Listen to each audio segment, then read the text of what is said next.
The overall goal of this procedure is to demonstrate the procedure for an endobronchial ultrasound-guided transbronchial biopsy of a substernal thyroid gland.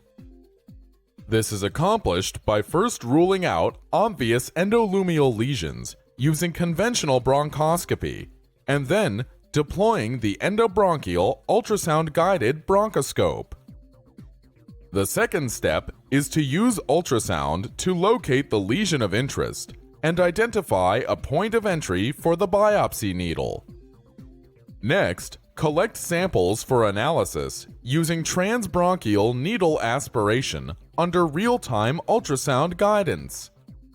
The final step is to remove the ultrasound-guided bronchoscope and undertake post-procedure surveillance.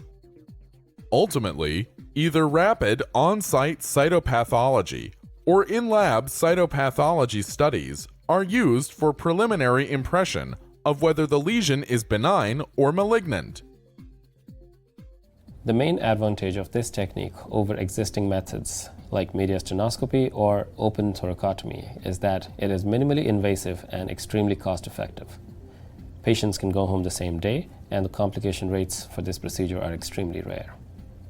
This method can also obtain biopsies of retrosternal and substernal thyroid masses that are not amenable to surgical biopsies because of comorbidities, especially in patients who are otherwise considered unfit for surgical biopsies because of comorbidities.